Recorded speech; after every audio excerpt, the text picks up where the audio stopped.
ਕੋਲ ਸੀ, ਮੇਰੀ ਧੀ ਸੱਚੀ ਕੋਲ ਸੀ, ਸ਼ਰਮ ਨਹੀਂ ਆਈ ਹੈ, ਮੇਰੀ ਬੱਚੀ ਕੋਲ ਸੀ। ਇਹ ਸਿਖਾਣਾ ਆਪਾਂ ਕੀ सिखाएगा वादे साढ़े बच्चों को की सिखाना है की सिखाना साढ़े बच्चों को। अस्सलाम वालेकुम, मैं हूं अंसर भट्टी और आप देख रहे हैं एनए न्यूज़। नाजरीन, एक वीडियो वायरल होती है सोशल मीडिया पर जिसमें ये दिखाया जाता है कि कारी साहब ने 10 साल बच्चे के साथ ज़्यादती की और कारी साहब पर तशद्दुद किया जा रहा है। आखिरकार ये मामला हुआ क्यों, क्या वजह थी? मेरे साथ कारी साहब की अहलिया मौजूद है, उनसे जानते हैं। अस्सलाम वालेकुम।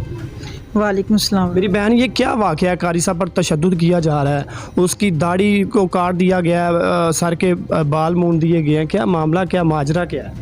भाई बच्चे को सिर्फ सबक की वजह से हिट किया है, इसके अलावा और कुछ कार साहब ने नहीं किया। तो एक हफ़्ता पहले का ये वाक़या है और उसके बाद कार साहब पूरा हफ़्ता डेली जाते रहे पढ़ाने के लिए। उनके घर जाते रहे और जैसे पहले जाते थे वैसे ही जाते रहे हैं, बच्चे को पढ़ाते रहे हैं जाके।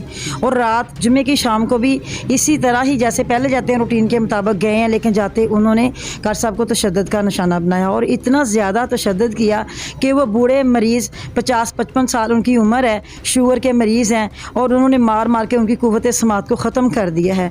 और इतने वो कमज़ोर और बूढ़े हैं कि उनके दिमाग में इतना डर बैठा दिया और इस तरीके से उन पर तशद्दुद किया कि हमारे पास असला है, हम जान से मार देंगे, हम थाने ले जाएंगे, हम आपको घसीटेंगे। इस तरह के उन्होंने कर कर के उनको धमकियां लगा के तो उनसे कहा कि आप यहाँ पे हम जो कहते जाएंगे आप बोलते जाओ और आप यहाँ पे साइन करते जाओ। किस जगह पर साइन कर दो?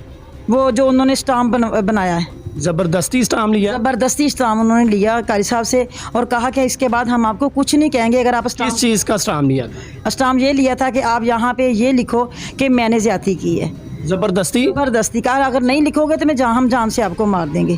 तो इतना मार मार के दिमाग में डर बैठा दिया और उनको डराया, जिसकी वजह से पहले तो तशद्दुद इतना किया, वो इतना डर गए। पहले भी वो इतने होशियार आदमी नहीं हैं, सीधे साधे आदमी हैं, तो वो बहुत खौफज़दा और अकेले थे और वो बहुत लोग थे वहाँ पे जमा हुए।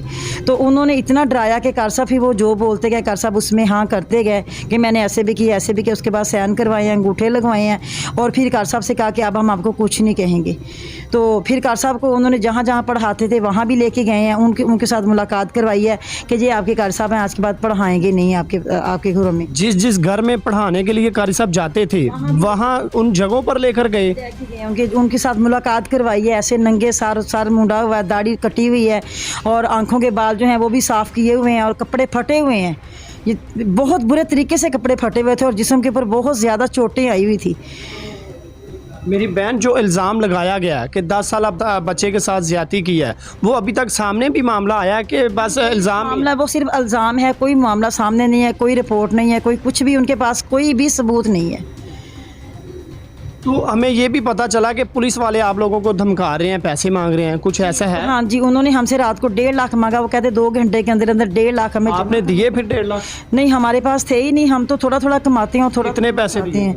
हमने 20,000 उन्होंने हमसे लिया कि 20,000 रुपये ले लिए लिया हमसे। हाँ जी, मुबशर नामी आदमी है, थाना शादबाग है, उसके एहलकार ने या एएसआई ने या इंचार्ज ने लिए? वो उनका एहलकार है पुलिस एहलकार जी, जिसने हमसे 20,000 रुपया वसूल। किस नाम पे लिए? उन्होंने कहा क्या कर लिए कि आपका जो भी अंदर का काम है हम आसानी से करवा देंगे। कारी साहब को मारेंगे नहीं, बेइज्जत नहीं करेंगे? हाँ जी, हम कारी साहब को नहीं मारेंगे, हम आपके हक में बात करेंगे, आपका काम आसानी से हो जाएगा।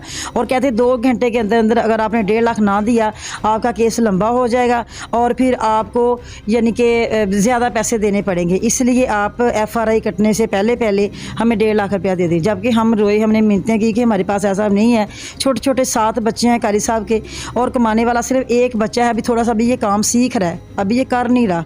तो हम परेशान थे और रात को मैंने बड़ी मुश्किल से लोगों से मांग के, इतनी आधी रात को कोई समझ नहीं आ रही थी किसको फ़ोन करूं, किसको जगाऊं, किसको उठाऊं।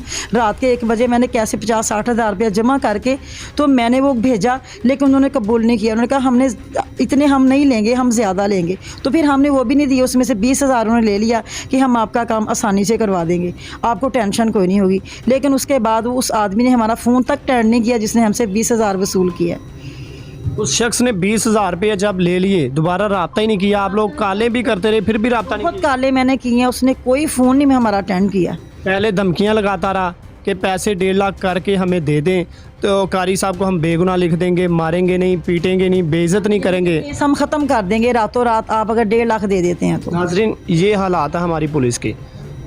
तशद्दुद बच्चे पर हुआ या नहीं हुआ, ज़्यादती हुई या नहीं हुई, लेकिन हमारी पुलिस को पैसे आने चाहिए। अच्छा मेरी बहन, अभी क्या आला हुक्मरान से अपील करना चाहेंगी? मेरी ये अपील है कि वो हमें इंसाफ दिलाएं, आला हकाम भी हमसे इंसाफ दिलाएं, और वज़ीर आला से भी मेरी अपील है, वज़ीर आज़म से अपील है कि वो हमें इंसाफ दिलाएं।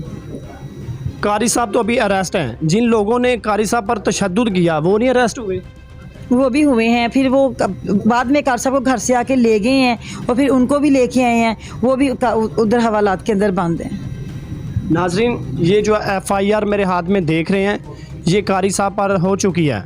अभी देखना ये है कि जिन लोगों ने कानून को हाथ में लिया, सर के बाल मुंड डाले, दाढ़ी काट डाली, यहाँ तक कि बहुत मारा पीटा, ये कानून को हाथ में लेना कब तक चलता रहेगा? लेकिन अभी देखना यह है कि कानून कब हरकत में आएगा।